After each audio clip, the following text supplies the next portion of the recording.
Hello दोस्तों, नमस्कार। मेरा नाम इनेश यादव है और आज हम पढ़ने वाले हैं इकाई 5 मानव शरीर विज्ञान, जिसे हम ह्यूमन फिजियोलॉजी भी बोलते हैं। इससे पहले मैं आपको बता दूं कि हमारा एनसीईआरटी लाइन बाय लाइन चल रहा है। वही सीरीज आगे बढ़ाते हुए हम ये चैप्टर पढ़ने के लिए मतलब सोचा हूँ मैं ये पढ़ा दूँ। और इससे पहले मैंने 2 अध्याय पढ़ा चुका हूँ, कोशिका जीवन की इकाई, और दूसरा है कोशिका चक्र और कोशिका विभाजन। तो हम आज पढ़ने वाले हैं इसमें मानव शरीर विज्ञान जो पूरा है। इसमें कितने अध्याय है वो आप देख सकते हो। इसमें है टोटल है 6 अध्याय है। ये हम पूरे पढ़ेंगे। क्या क्या है देखो। श्वसन और गैसों का विनिमय, शरीर द्रव्य तथा परिसंचरण, और अगला है उत्सर्जी उत्पाद एवं उनका निष्कासन, गमन एवं संचलन, तंत्रिकीय नियंत्रण एवं समन्वय, और रासायनिक समन्वय तथा एकीकरण। ये सारे हम पढ़ेंगे, ठीक है। अब हम सारे अध्याय ऐसे एनसीईआरटी लाइन बाय लाइन करेंगे। ह्यूमन फिजियोलॉजी जो कि बहुत ही इंपॉर्टेंट रहता है, या आप बोर्ड की तैयारी कर रहे हो तब भी, आप नीट की तैयारी कर रहे हो, या फिर बहुत सारी दूसरी एग्जाम जिसमें ये सिलेबस रहता है उसमें। तो इसी के साथ आगे चालू करते हैं और आगे पढ़ते हैं। क्या दिया हुआ है इसमें देखो।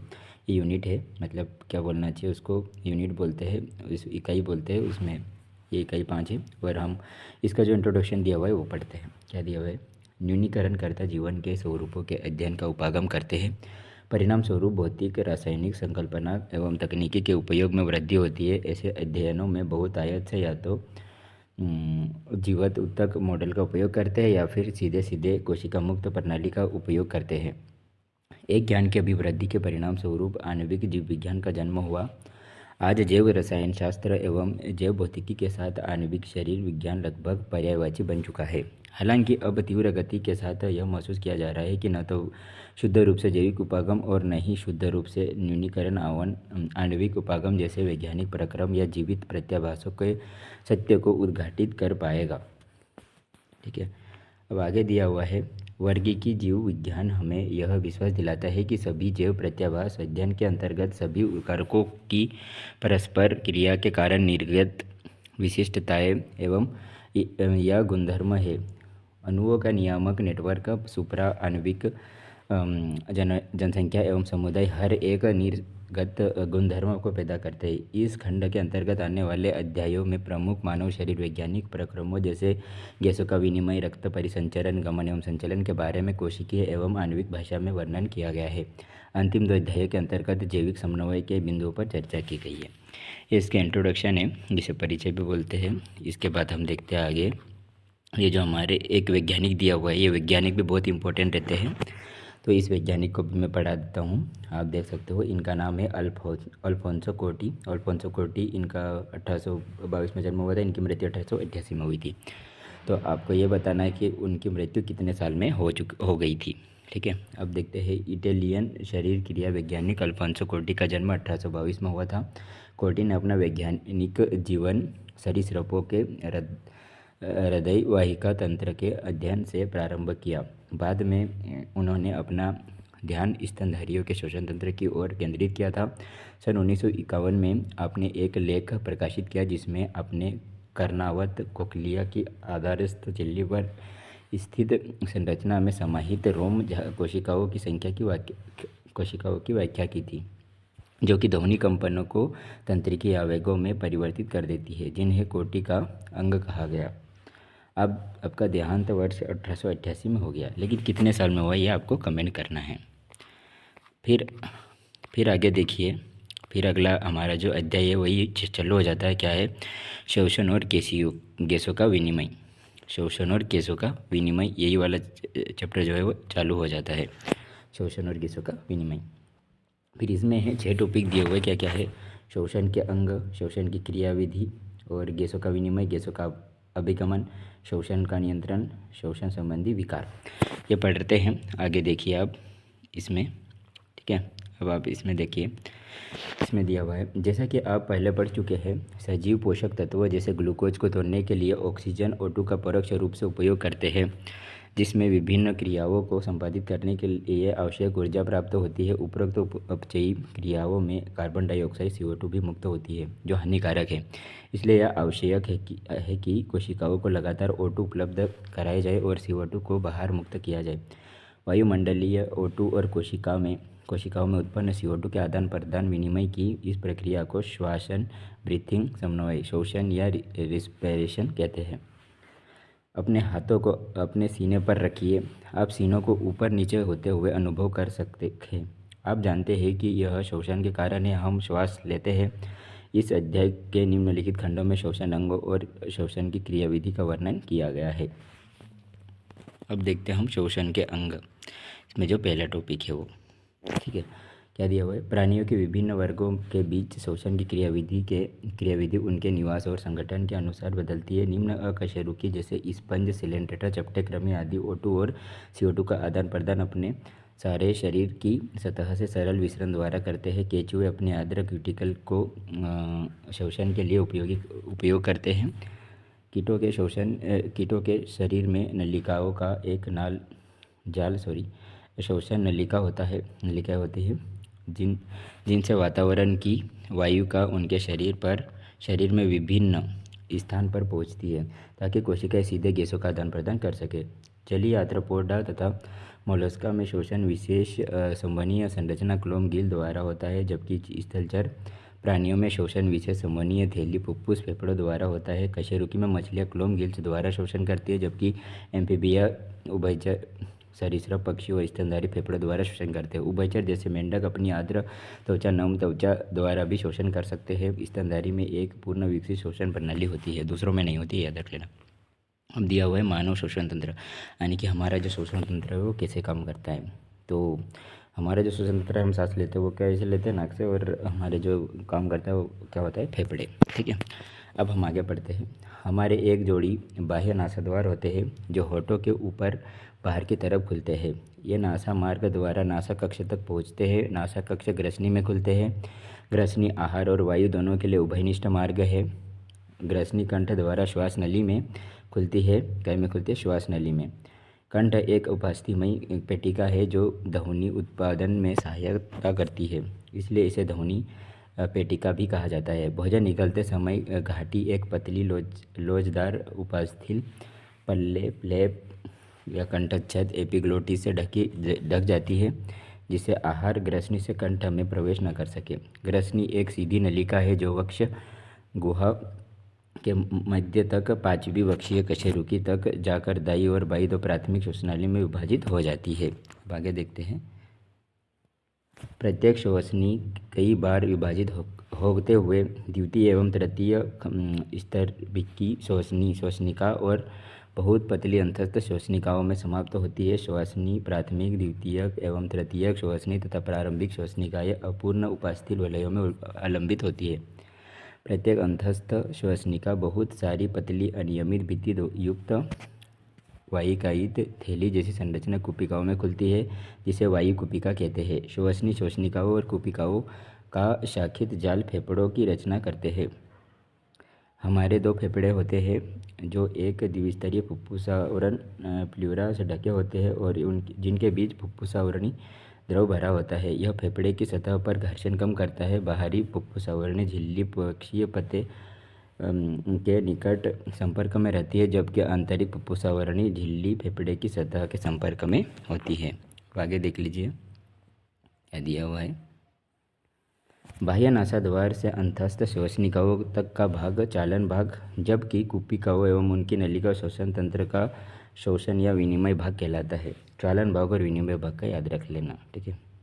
चालन भाग वायुमंडलीय वायु को कुपिकाओं तक संचालित करता है, इसे बाहरी कणों से मुक्त करता है, आर्द्र करता है तथा वायु को शरीर के तापक्रम तक लाता है। विनिमय भाग आदान प्रदान इकाई रक्त एवं वायुमंडल वायु के बीच O2 और CO2 का वास्तविक विसरण स्थल है। कौन सा? विनिमय भाग, यानी कि जो अंदर वाला जो है ना, ठीक है। अब आगे देखिए क्या दिया हुआ है। फेफड़े वक्ष गुहा में स्थित होते हैं, जो शरीरतः एक वायुरोधी कक्ष है। वायु गुहा कक्ष पृष्ठ भाग में कशेरुकी दंड, अधर भाग में उरस्थि, पार्श्वों में पसलियों और नीचे से गुंबदाकार डायाफ्राम द्वारा बना होता है। वक्ष में फेफड़े की शारीरिक व्यवस्था होती है कि वक्ष गुहा के आयतन में कोई भी परिवर्तन फेफड़े फुफ्फुसी की गुहा में प्रतिबिंबित हो जाएगा।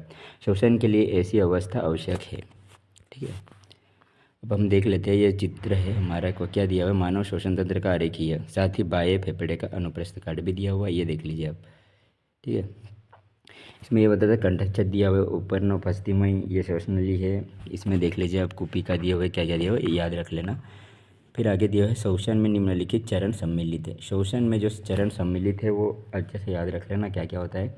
श्वसन या फुफ्फुसीय संवर्धन, जिससे वायुमंडलीय वायु अंदर खींची जाती है, ठीक है, हम खींचते हैं, और CO2 से भरपूर कुपिका की वायु को बाहर मुक्त करते हैं। मतलब जो O2 लेते हैं, वायु लेते हैं वायुमंडलीय, वहाँ पे ऑक्सीजन भी होता है, उसे खींचते हैं, फिर CO2 को शरीर से छोड़ते हैं। कुपिका झिल्ली के आर पार गैसों CO2 और CO2 का विसरण होता है, ठीक है। रुधिर द्वारा गैसों का परिवहन यानी अभिगमन होता है। फिर रुधिर और ऊतकों के बीच O2 और CO2 का विसरण होगा। फिर उपचयी क्रियाओं के लिए कोशिकाओं द्वारा O2 का उपयोग और उसके फलस्वरूप CO2 का उत्पादन उत्पन्न होना कोशिकीय शोषण, जैसे कि अध्याय 12 बताया गया है। मतलब जो अध्याय 12 है उससे पहले जो कोशिकीय शोषण होता है उसमें पढ़ा गया है, आप देख सकते हो, अगर आपको याद होगा, अगर पढ़े होंगे तो, या फिर मैं पढ़ा दूंगा बाद में, अपन पढ़ेंगे, वो वाला अध्याय है पादपों के बारे में आता है उसमें। फिर अभी श्वास क्या है, श्वासन की विधि, श्वासन की क्रियाविधि। अब क्या है श्वासन की क्रियाविधि। श्वासन में 2 चरण सम्मिलित है। अंतः शोषण, जिसके दौरान वायुमंडलीय वायु को अंदर खींचा जाता है, और निःशोषण, जिसके द्वारा फुफ्फुसीय आवरण को बाहर मुक्त किया जाता है। वायु को फेफड़ों के अंदर ले जाने के लिए फेफड़े एवं वायुमंडल के बीच दाब प्रवणता निर्मित की जाती है। अब देखो, दाब प्रवणता निर्मित की जाती है। अंतःशोषण के लिए, अंतःशोषण कौन होगा, जो वायुमंडल से वायु को अंदर खींच रहा है, लेकिन निःशोषण कौन, जो फुफ्फुसीय वायु को वायुमंडल में छोड़ रहा है, ऐसा रखना, ठीक है। अब क्या आगे दिया है, अंतःशोषण तभी हो सकता है जब वायुमंडल दाब से फेफड़ों की वायुमंडल का दाब कम हो। आंतरिक फुफ्फुसीय दाब, मतलब वायुमंडलीय दाब से क्या होता है, फेफड़ों का वायुमंडलीय दाब कम होना चाहिए, वायुमंडलीय का दाब ज़्यादा होना चाहिए, ठीक है। फेफड़ों का दाब वायुमंडलीय दाब के सापेक्ष कम होता है, इस तरह निःशोषण तब होता है जब आंतरिक फुफ्फुसीय आवरण दाब वायुमंडलीय दाब से अधिक होता है। डायाफ्राम और एक विशिष्ट पेशी समूह पसलियों के बीच स्थित बाह्य एवं अंतरपर्शु की इंटरकोस्टल इस तरह की प्रवणताएं उत्पन्न करते हैं। अंतःशोषण डायाफ्राम के संकुचन से प्रारंभ होता है, जो अग्रपश्च अक्ष एंटीरियर पोस्टीरियर एक्सिस में वक्ष गुहा का आयतन बढ़ा देता है, ठीक है। क्या है, बाह्य अंतरपर्शु पेशियों का संकुचन पसलियों और उरस्थि को ऊपर उठा देता है, जिससे पृष्ठाधार अक्ष डोर्सल वेंट्रल एक्सिस में वक्ष गुहा का कक्ष का आयतन बढ़ जाता है। वक्ष गुहा के आयतन में किसी प्रकार से भी हुई वृद्धि के कारण फुफ्फुस के आयतन में भी समान वृद्धि होती है। यह समान तरह की वृद्धि फुफ्फुसीय दाब को वायुमंडलीय दाब से कम कर देती है, जिससे बाहर की वायु बलपूर्वक फेफड़ों के अंदर आ जाती है, अर्थात अंतःशोषण क्रिया हो जाती है। इसमें देखो, जो इसका वाला 14.2 ये रहा, और इसमें ये जो पहला वाला है इसमें दिया, देखो पसलियों और उरस्थियों का फैल जाती है, ये फैल जाती है, और उसमें पसलीय पिंजरा है, ये वक्ष गुहा में आयतन में वृद्धि हो जाती है, संकुचन होता हुआ डायाफ्राम है, ये डायाफ्राम रहा ये वाला, ठीक है। अब हम आगे देखते हैं, आगे क्या दिया हुआ है, डायाफ्राम और अंतरपर्शु पेशियों का शिथिलन रिलैक्सेशन डायाफ्राम और उरस्थि को उनके सामान्य स्थान पर वापस कर देता है और वक्षीय आयतन को घटाता है, जिससे फुफ्फुसीय आयतन भी घट जाता है। इसके परिणाम स्वरूप फुफ्फुसीय दाब वायुमंडलीय दाब से थोड़ा अधिक हो जाता है, जिससे फेफड़ों की हवा बाहर निकल जाती है, अर्थात निःशोषण हो जाता है, ठीक है। अब निःशोषण कैसे होता है ये देखिए, निःशोषण का भी ये दूसरा डायग्राम है, इसमें देखो बाहर निकलती हुई वो हवाई दिख रही है, इसमें तीर भी उधर बने हुए हैं। फिर देखिए पसलियों और उरस्थियों का स्थान पर वापस लौटना, फिर वक्ष के आयतन में कमी हो जाती है, डायाफ्राम का क्या हो जाता है, शिथिलन, ठीक है। अब देखते हैं आगे, अब आगे क्या दिया हुआ है, हम अपनी अतिरिक्त उदरीय पेशियों की सहायता से अंतःशोषण और निःशोषण की क्षमता को बढ़ा सकते हैं, मतलब जोर जोर से हवा ले सकते हैं, जोर जोर से छोड़ सकते हैं, इसलिए उससे क्षमता क्या होती है, बढ़ जाएगी। औसतन एक स्वस्थ मनुष्य प्रति मिनट 12 से 16 बार श्वसन करता है, मतलब हम 12 से 16 बार 1 मिनट में सांस लेते हैं। श्वसन गतिविधियों में सम्मिलित वायु के आयतन का आकलन स्पायरोमीटर की सहायता से किया जाता है, जो फुफ्फुसीय कार्यकलापों का नैदानिक मूल्यांकन करने में सहायक है। कौन, स्पायरोमीटर, याद रख लेना क्या आएगा, वायु के आयतन का आकलन करने के लिए हम किसकी उपयोग करते हैं, तो स्पायरोमीटर का। अब आप आगे देखिए,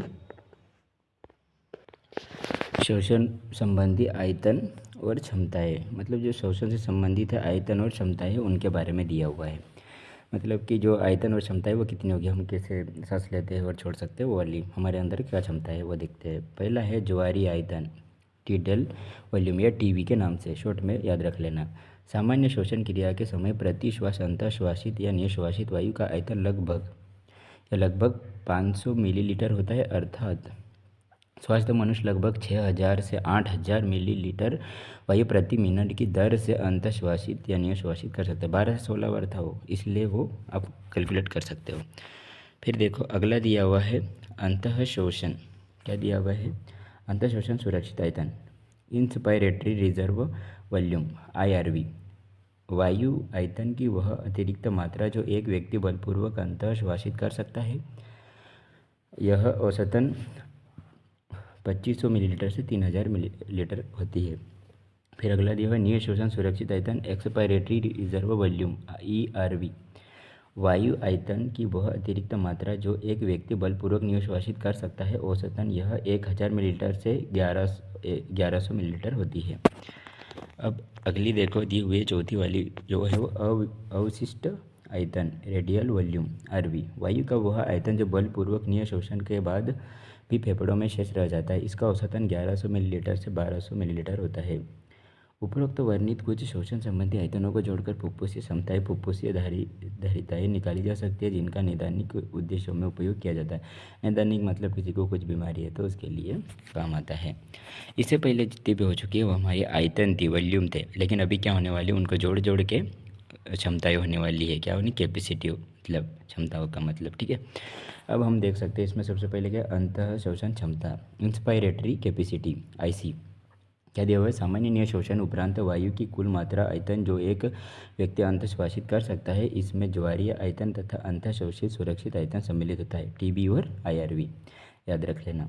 फिर है अगला दिया हुआ है दूसरा, निःशोषण क्षमता, एक्सपायरेटरी कैपेसिटी EC, सामान्यतः अंतःशोषण उपरांत वायु की कुल मात्रा आयतन जिसे एक व्यक्ति निःशोषित कर सकता है। इसमें ज्वारीय आयतन और निःशोषण सुरक्षित आयतन सम्मिलित होते हैं। इसमें TB प्लस ERV आ जाते हैं। ठीक है, अब अगला दिया हुआ है थर्ड, हमारा जो क्षमता है वो क्या है, कैपेसिटी है वो क्या है, क्रियाशील अवशिष्ट क्षमता है, फंक्शनल रेडियल कैपेसिटी FRC। क्या दिया हुआ है? सामान्य निःशोषण उपरांत वायु की वह मात्रा आयतन जो फेफड़ों में शेष रह जाती है। इसमें निःशोषण सुरक्षित आयतन और अवशिष्ट आयतन सम्मिलित होते हैं, ERV प्लस RV। अब अगला दिया हुआ हमारा जैव क्षमता। जैव क्षमता है विटल कैपेसिटी VC, बलपूर्वक निःशोषण के बाद वायु की वह अधिकतम मात्रा आयतन जो एक व्यक्ति अंतःश्वासित कर सकता है। इसमें ERV, TB और IRV सम्मिलित है, अथवा वायु की वह अधिकतम मात्रा जो एक व्यक्ति बलपूर्वक अंतःशोषण के बाद निःश्वासित कर सकता है। अगला दिया हुआ है फेफड़ों की कुल क्षमता, टोटल लंग्स कैपेसिटी TLC, बलपूर्वक निःशोषण के पश्चात फेफड़ों में समायोजित उपस्थित वायु की कुल मात्रा। इसमें RV, ERV, TB और IRV सम्मिलित है, यानी जैव क्षमता प्लस अवशिष्ट क्षमता VC प्लस RV। यह होता है हमारा आज का टॉपिक। और अगला है गैसों का विनिमय, जो कि हम अगले वीडियो में पढ़ेंगे। आज के वीडियो में हम इतना ही पढ़ेंगे। और इसी के साथ अगर आप यहाँ तक वीडियो देख रहे हो तो आप सभी का धन्यवाद। और चैनल को सब्सक्राइब कीजिए और लाइक कीजिए, वीडियो को लाइक कीजिए और अपने दोस्तों के साथ शेयर कीजिए। और बताइए कि NCERT लाइन बाय लाइन चल रहा है और मैं आपको पढ़ा रहा हूँ, तो आप कम से कम चैनल को सब्सक्राइब तो कर ही सकते हो और अच्छे कमेंट भी कर सकते हो। तो प्लीज़ यार कमेंट कर देना और चैनल को भी सब्सक्राइब कर लेना। थोड़ी तो मेहनत लगती है, टाइम निकालना पड़ता है, तो इसलिए आपसे निवेदन है कि आप सब्सक्राइब करिए। और बहुत जल्दी एक अनाउंसमेंट करने वाला हूँ, जो आप नीट या बोर्डों की तैयारी कर रहे हो तो कुछ एक सीरीज़ चलाने वाला हूँ एक और ये सीरीज़ भी चलती रहेगी। इसलिए आज के लिए इतना ही और आप सभी का धन्यवाद। मिलते हैं फिर अगले